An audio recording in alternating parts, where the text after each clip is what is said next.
வணக்கம் நண்பர்களே. லட்சுமி சீரியல் செம பரபரப்பாக போயிட்டு இருக்குன்னே சொல்லலாங்க. பரபரப்பான கட்டத்தில் அதிரடி திருப்பங்கனங்க பார்த்தோன்னா நம்ம மகா கவிதாவை வெளுத்தெடுக்கிறாங்க. ஒரு கட்டத்தில் பார்த்தோன்னா உங்கள் கள்ள புருஷனோட சேர்ந்து உங்கள் சொந்த அண்ணன் பையனுக்கே சூனியம் வைக்க அளவு போயிட்டீங்கல்ல. நீங்கள் தூக்கி வளர்த்த குழந்தைய கொல்லதுக்கு உங்களுக்கு எப்படி தான் மனம் வருது? நீங்கள் அப்படிப்பட்ட மிருகத்திட்ட தான் நான் இப்போ பேசிகிட்டு இருக்கேன். உன்னை எல்லாம் அடித்து எப்படி ஓரங்கட்டேன்னு பாரு அப்படின்னு கையை ஓங்குறாங்க. ஏண்டி என்னை இந்த பாடுபடுத்துறியா அப்படின்னு சொன்னார். உன்னை சாதாரணமாக விடக்கூடாது. நீ எப்படிப்பட்டவனி எனக்கு நல்லாவே தெரியும். நீ உன் கள்ள புருஷனு கூட நீ ஃபோனில் பேசிகிட்டு இருந்து நீ கம்பெனிக்கு பண்ண பித்தலாட்டம் எல்லாமே எனக்கு தெரியும். ஒழுங்கு மரியாதையாக இதோட விட்டுரு. குடும்பத்தை அழிக்கணும். இவருக்கு கம்பெனியை அப்படியே சுருட்டி கொண்டு போனோம். இந்த எண்ணத்தை எல்லாம் தவிடுபொடி ஆக்கிடு. இல்லாட்டுனா நான் ஒன்றை தவிடுபொடி ஆக்க வேண்டியது வரோம் அப்படின்னு அந்த இடத்துல வெளுத்து எடுக்கிறாங்க நம்ம மகா. அதை பற்றி தாங்க இந்த வீடியோக்குள்ளே பார்க்க போகிறோம். அதுக்கு முன்னாடி சேனலுக்கு லைக் அண்ட் சப்ஸ்கிரைப் பண்ணுங்கள் ஃப்ரெண்ட்ஸ். பக்கத்தில் இருக்க பெல்லைக்கானையும் கிளிக் பண்ணுங்கள். அப்போ தான் நான் போடுற ஒவ்வொரு வீடியோவும் நோட்டிஃபிகேஷனாக உங்களுக்கு கிடைக்கும். வாங்க ஃப்ரெண்ட்ஸ் வீடியோக்குள்ளே போகலாம். ஃபஸ்ட்டு எடுத்த உடனே பார்த்தோன்னா சும்மா அதிரடியான பரபரப்பு கட்டம் அப்படின்னே சொல்லலாங்க.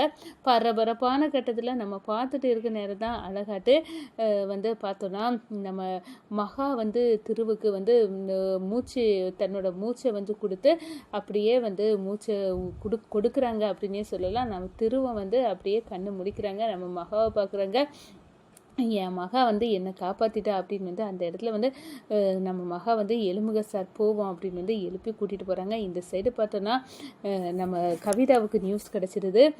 இந்த மகா திருவையும் காப்பாற்றிட்டா. நான் இந்த திருவாது இந்த டார்கெட்ஸில் செத்து போவான்னு நினச்சா இப்போ மகா காப்பாற்றிட்டா. அப்போ நம்ம செய்ததெல்லாம் வேஸ்ட்டு. ஆனாலும் ஃபைலெல்லாம் எரிச்சிட்டோமே அப்படின்னு சந்தோஷத்தில் கவிதா இருக்காங்க. இந்த சைடு பார்த்தோன்னா இதுக்கு காரணம் இந்த கவிதாவும் கள்ளப்புருஷனை தான். இதுக்கெல்லாம் தீ வச்சது கள்ளப்புருஷன் கௌதம் தான். கவிதாவோட கள்ளப்புருஷன் அப்படின்னு அந்த இடத்துல கோபத்தின் உச்சியில் நம்ம மகா கொந்தளிக்கிறாங்க. ஒரு கட்டத்தில் வீட்டுக்கு வராங்க. வீட்டுக்கு வந்ததோட நம்ம மகா அப்படியே ருத்ர தாண்டவம் ஆடுறாங்க. கவிதா ரூமுக்கு வராங்க. ரூமை அப்படியே போட்டுறாங்க. ஏன்டி என் ரூமை எதுக்கு போட்டுற? வாயை மூடுங்க அப்படின்னு சொல்லிக்கிட்டு இந்த பாருங்க எல்லாத்துக்கும் காரணம் நீங்களும் உங்கள் கள்ளப்புருஷன் அப்படின்னு தெரியும்.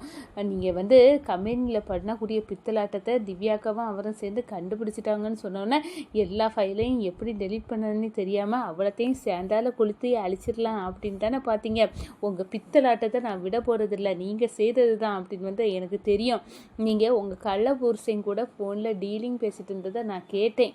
அப்போவே நினச்சேன் நீங்கள் ஏதோ சரி பண்ண போகிறீங்கன்னு. ஆனால் இப்படி செய்வீங்கன்னு நினைக்கல. அதனால தான் நான் சண்டேனாலும் ஆஃபீஸில் என்ன நடக்கும் போய் பார்க்கலான்னு போனப்போ உங்கள் கள்ள புருஷன் முகத்தில் ஒரு முகமுடியை போட்டுட்டு யாருக்கும் தெரியாதுன்னு அவ்வளோ ஃபைலையும் எடுத்து போட்டு தீயை வச்சு எரிச்சிடலான்னு பார்த்தாரு. நான் போனேன் அப்படின்னு அந்த இடத்துல சொல்ல நேரம் இப்போ நான் அவரையும் காப்பாற்றிட்டேன். அவரும் செத்து போட்டுன்னு தானே இந்த வேலையை நீங்கள் பண்ணது அப்படின்னு அந்த இடத்த சொல்ல நேரம் எல்லாத்தையும் தெரிஞ்சுக்கிட்டு இந்த மகா தான் நம்மளுக்கு வேட்டு வச்சுருக்கா, ஆப்பு வச்சுருக்கா நம்ம திட்டத்துக்கு அப்படின்னு அந்த இடத்துல அரண்டு போயிருக்காங்க. நீ யாருக்கிட்ட பேசிகிட்டு இருக்கன்னு தெரியுமாடி அப்படின்னு கேட்குறேன்னா தெரியும். ஒரு மிருகத்திட்ட பேசிகிட்டு இருக்கேன்.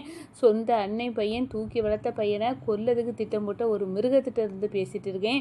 நீ எல்லாம் எதுக்கு இருக்கா? நீ எல்லாம் மனுஷ ஜென்மமே கிடையாது அப்படின்னு நம்ம மகா வெளுத்து எடுக்கிறாங்க. கவிதா அரண்டு போய் நிற்கிறாங்க. நான் இப்போவே திருக்கிட்ட சொல்ல போகிறேன். கள்ள புருஷன் நம்ம கம்பெனியில் வேலை பார்க்க கௌதம் தான். அந்த கௌதம் கூட சேர்ந்து தான் நீ இப்படிப்பட்ட தில்லாலங்கடி வேலையை நீ பண்ணின. ஆஃபீஸில் உள்ள எல்லா ஃபைலையும் எரிச்சதுக்கு நீ பண்ண பித்தலாட்டம் வெளியே வந்துடும் பயந்து தான் இந்த வேலையை செய்தா அப்படின்னு நான் போட்டு கொடுக்க போகிறேன் அப்படின்னு அந்த இடத்துல கோபத்தில் கொந்தளிக்கிறாங்க. ஒன்று விட போகிறதில்ல. இனி ஆஃபீஸில் இருந்து நீ சுருட்டிடலாம் வாங்கிடலான்னு திட்டம் போட்டால் உன்னை நான் விட மாட்டேன் அப்படின்னு மகா பேயாட்டம் ஆடுறாங்கன்னு சொல்லலாம். இந்த சைடு பார்த்தோன்னா நம்ம கவிதா என்ன இவ திருக்கு கூட தெரியாது இந்த வீட்டு வேலைக்காரி, அவ என்ன இந்த அளவுக்கு மிரட்டிட்டு போறா. அதுவும் இல்லாமல் நான் செய்ய ஒவ்வொரு தில்லுமுள்ளையும் இந்த வீட்டில் இருந்தே கண்காணிச்சுட்டு இருக்கா. இவ சாதாரண ஒரு வேலைக்காரி, படிப்பறிவு கிடையாதவா. இவ நம்ம இருக்க வழிக்கு இவ தடங்கெல்லாம் வரமாட்டா அப்படின்னு நான் தப்பு கணக்கு போட்டுட்டேன். என் கணக்கு இப்போ தப்பாவிச்சு. இவ மட்டும் இந்த வீட்டில் போய் கௌதம் தான் என்னோட புருஷன் அப்படின்னு சொல்லிட்டாலே அவ்வளோதான். வீட்டில் எல்லாத்துக்கும் உண்மை தெரிஞ்சிடும். இந்த வீட்டை விட்டு என்ன விரட்டி அடிச்சிருவாங்க. என்ன பண்ண இந்த வேலைக்காரிக்க வாயை நான் எப்படி மூடதுக்கு அப்படின்னு மண்டையை பிச்சுக்கிட்டு சொல்லிட்டு நம்ம கவிதை வந்து யோசிக்கிறாங்க. அதோட வந்து நம்ம கௌதமுக்கு கால் பண்ணாங்க. கௌதம், நம்ம போட்ட கணக்கெல்லாம் தப்பு. என் திரு வந்து இறந்துருப்பானே அப்படின்னு வந்து கேட்க நேரம், இல்லை இறக்கலை, இந்த மகா வந்து காப்பாற்றிட்டா திருவையும். இப்போ 2 பேருமே கல்லு கணங்க என் கண்ணு முன்னாடி நிற்கிறாங்க. எல்லாத்துக்கும் காரணம் நானும் நீங்களும்.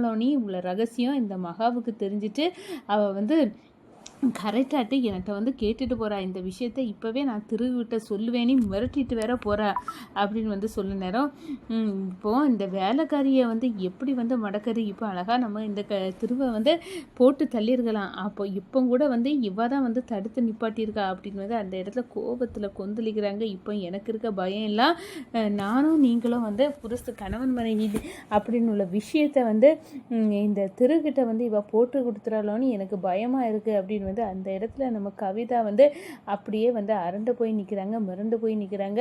இந்த விஷயத்த இவ வெளியே சொல்லிட்டாலும் இந்த வீட்டை விட்டு என்ன விரட்டி கழுத்தை குத்தி தள்ளிடுவாங்களே அப்படின்னு வந்து நினைக்கிறாங்கங்க. வணக்கம்.